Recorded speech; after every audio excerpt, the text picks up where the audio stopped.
going to preview the Ross County game, and it'll be a bit later on, but I thought we'd have a quick look at the transfer rumours surrounding the club, Wolf, and we've been linked with Jack Simpson from Bournemouth, 24-year-old centre-back. I know that Edmondson's not had the best time lately, and Nicola Katic is still out injured, and Hollander's had his issues, but is a centre-back in this window really what we need? No, not specifically in this window, but I don't think we would sign him in this window. I believe he's out of contract in the summer. And from what I've heard, there was a £750,000 bid accepted for him from somebody down in England. Cardiff, Can't remember who it was from. Cardiff, somebody like that.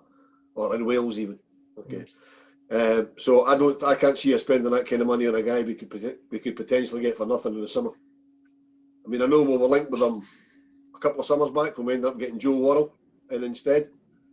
So, I mean, he's only 24. He's got potential. He would come in instead of Balogun. Now Balogun's probably only got a year left, maybe 2 years. So, yeah, I wouldn't write off signing him. I wouldn't be paying money for him.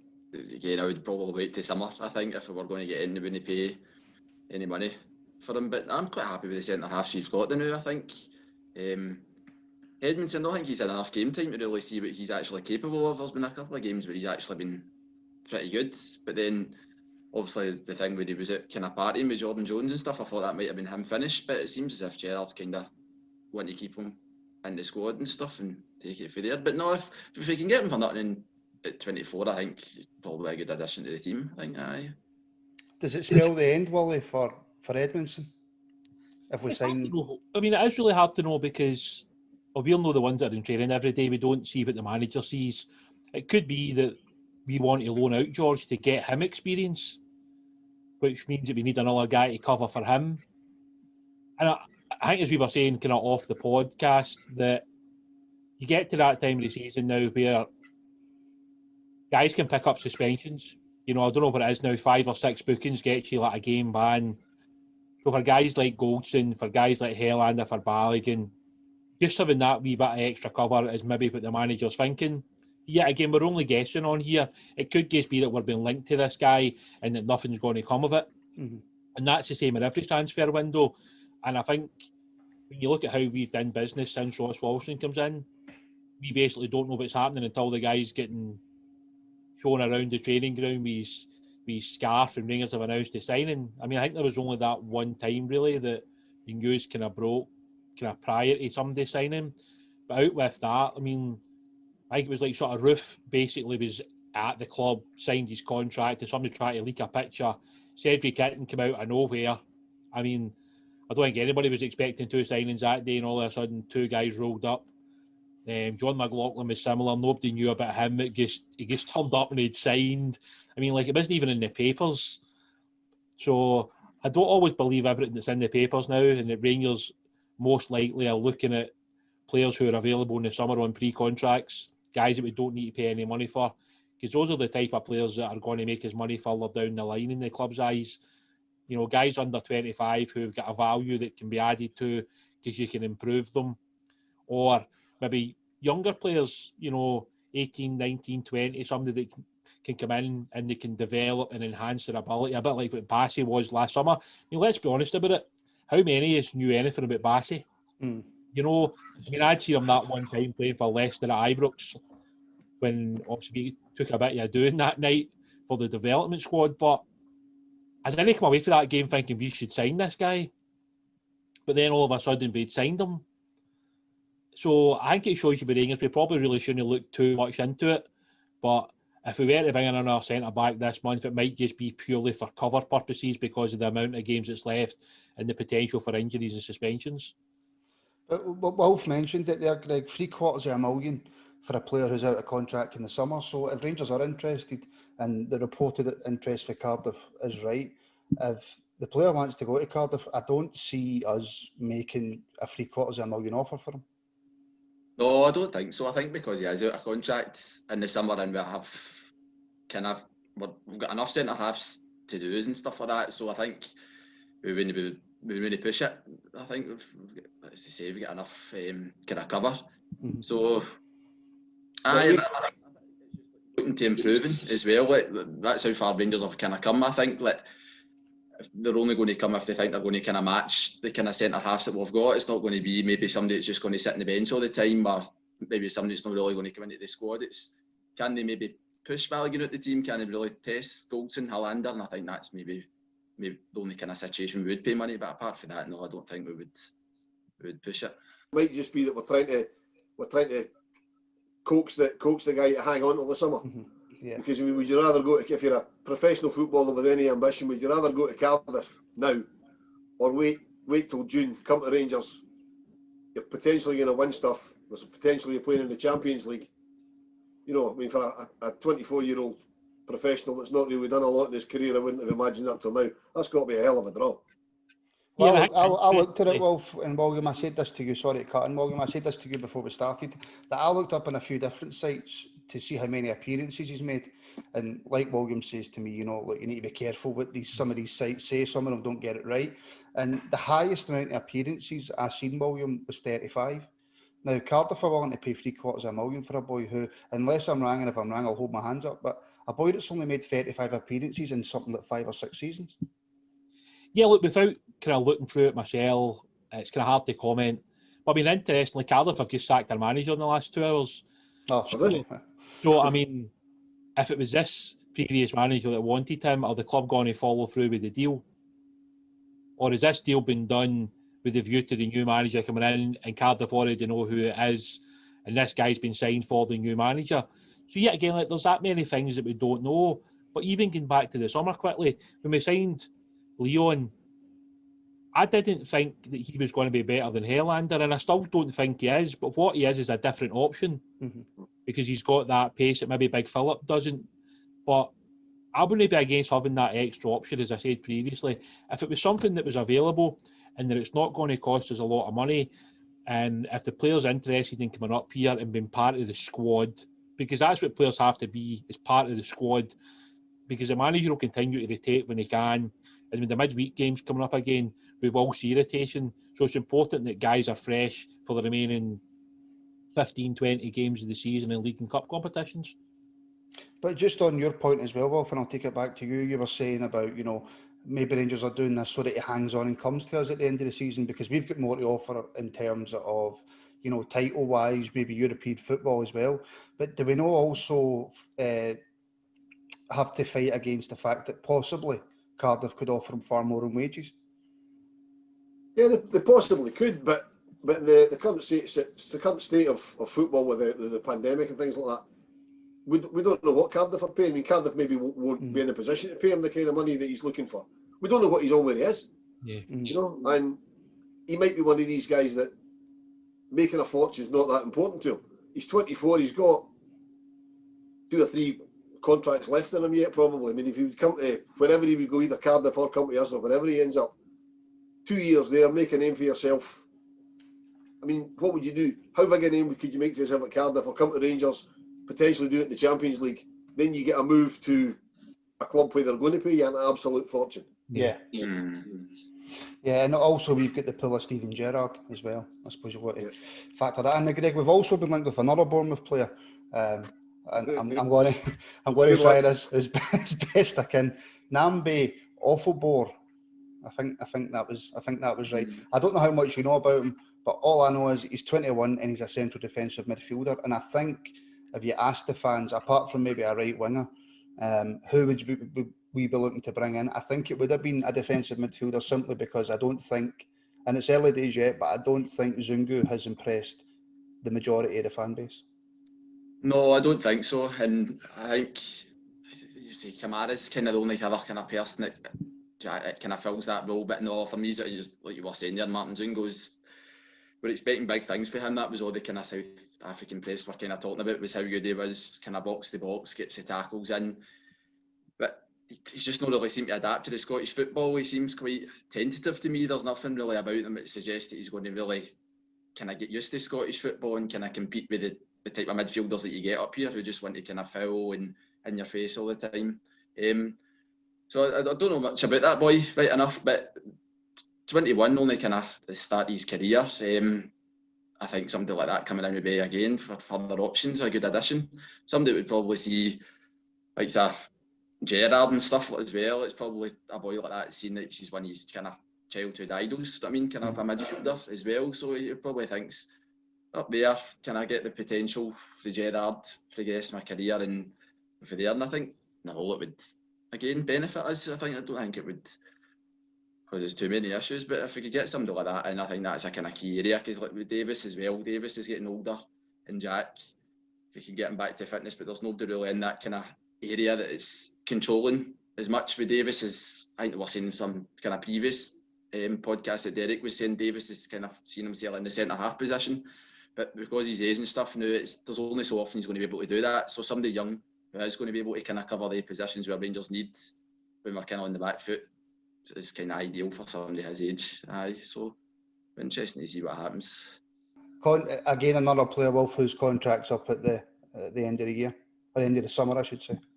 Yeah, I mean, look, as Greg said, I mean, if the guy's only 21, he's got his whole career in front of him, and he probably is an option. But I think we're being a bit harsh on Zungu. I've said this in previous pods. I mean, he's not come up here and set the heather on fire, but he's hardly had a chance, and I know that's because we've been playing so well. He's not really been given a chance. I mean, we were led to believe when he signed he was a box-to-box midfield player. We've not seen that, but we haven't played him in that sort of way, and it must be really difficult for him. He's come from a foreign country into a strange country in a very, very strange time. So I think it's Greg's maybe a wee bit harsh on Zungu, sort of writing him off already, but we do have to make a decision on him soon. That's the big issue, Wolf. That is the big issue. We've only got until the end of the season.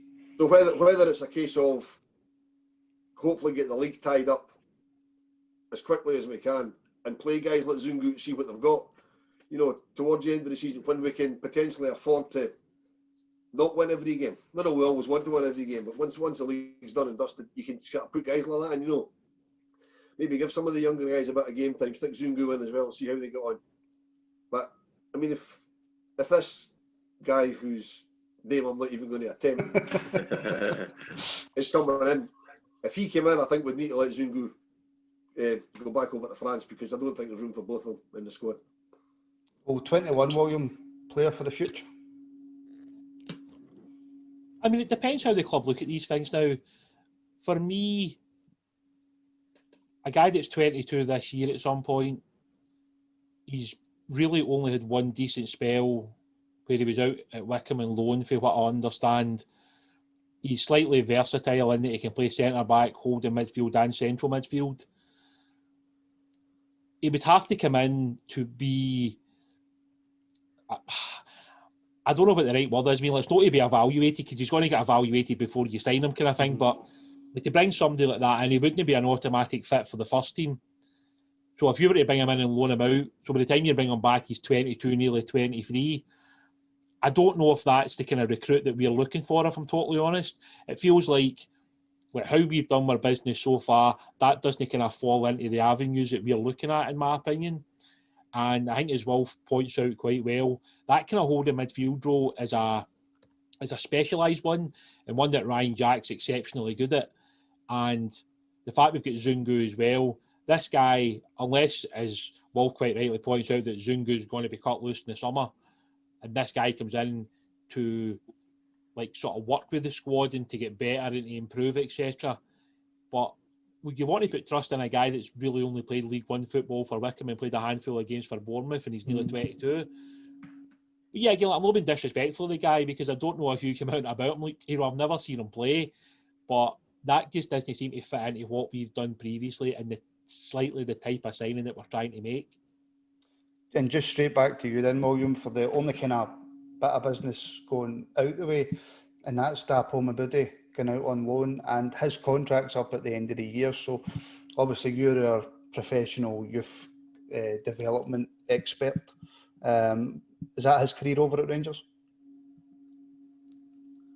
It's really difficult to answer that, because yet again, we're not at the games, so we're kind of looking for the outside, trying to work out how the club are going to do these things. Like with Kai, it was clear that he would have to sign a new deal before the club would allow him to get back out and loan again. With Dapo, that doesn't appear to be the same thing. and a guy that's maybe only got 5 months left in his contract now, and we're loaning him out. If you're putting 2 and 2 together, it would suggest that possibly this loan will see Dapple through to the end of his contract, and then he'll move on to pastures new. Yeah, again, like Dapple's 20 this coming summer. So at some point, players have got to break loose and go and make a career for themselves to be first-team players. You know, like Rangers can't hold guys back forever and ever and ever. I mean, Dapple, obviously, I think that was like 2 years ago now, that he came on against Kilmarnock and he got his appearance, and there was a lot of excitement around Dapple because he's got a lot of ability. But it just feels like he's kind of drifted in the last year and a half, that maybe things haven't kind of moved up the levels that a lot of people expected of him. I hope he does well at Queen of the South, purely for the point of view that I know how good that Dapple can be. On his day, Dapple can be outstanding. You know, he's quick, he's strong, he's got good feet, he can score goals, he can create goals, he can play wide, he can play as a centre forward. So it'll be interesting to see how he does for Queen of the South, and it'll certainly be something that, if I get the opportunity to watch him, I'll certainly be taking it. And listen, guys, we can't move on to preview the Ross County game without talking about the events of last night as we sit and record here on Thursday.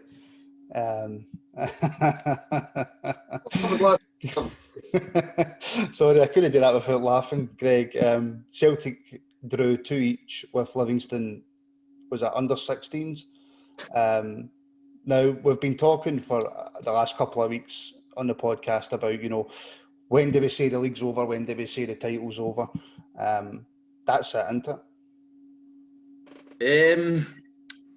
For me, it's still going a game at a time. Honestly, I really think we should just keep going their own business. And once we've got the trophy in our hand, and that's the time to celebrate. It's good to know, like, how the tables have turned and seen Celtic and the kind of the state they're in, and because that's the way Rangers have been for so many years. So it's definitely good in that side. But I think you just got to keep going because it's just too crucial. I think you don't want any wee slip up. I know Celtic has a game in hand for them and they drop points and stuff like that, but I just don't think you can give them any outlook at all. And I think that's the kind of attitude that Rangers have been having through the whole season, is just next game, 3 points, move on. That's another one ticked off.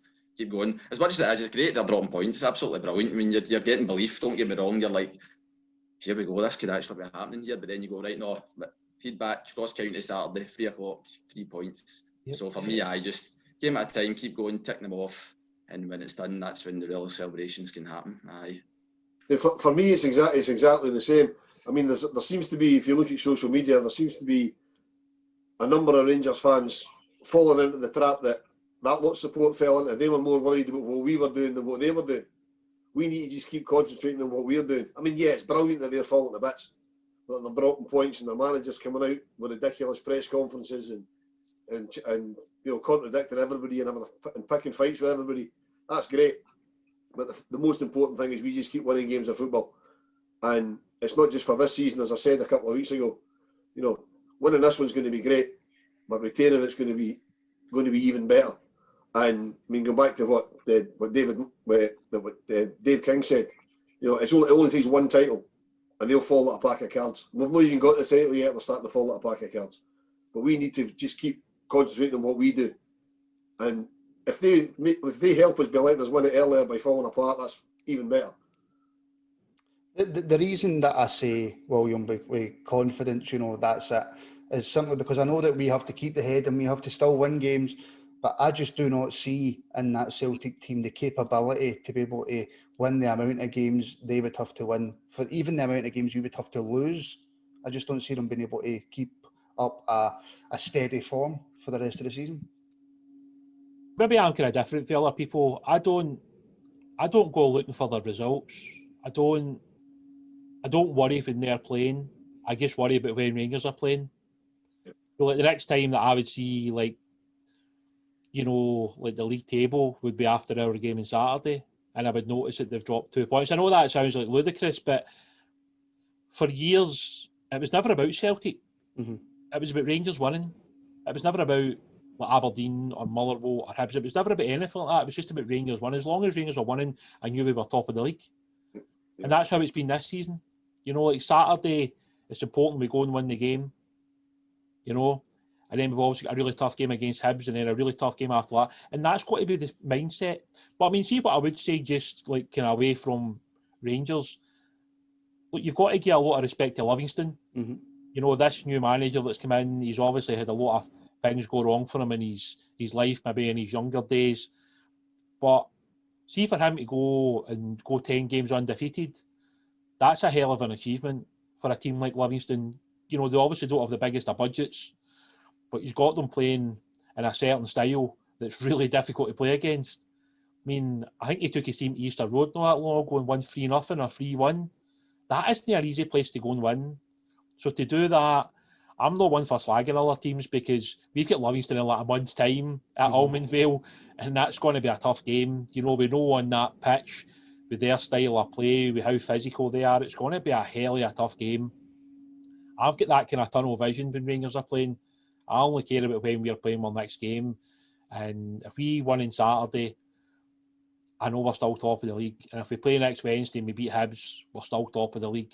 And eventually, when we win enough games, it'll say Rangers are league champions, and it'll say number 55 next to it, and it'll be one of the best feelings that we've ever had as a support.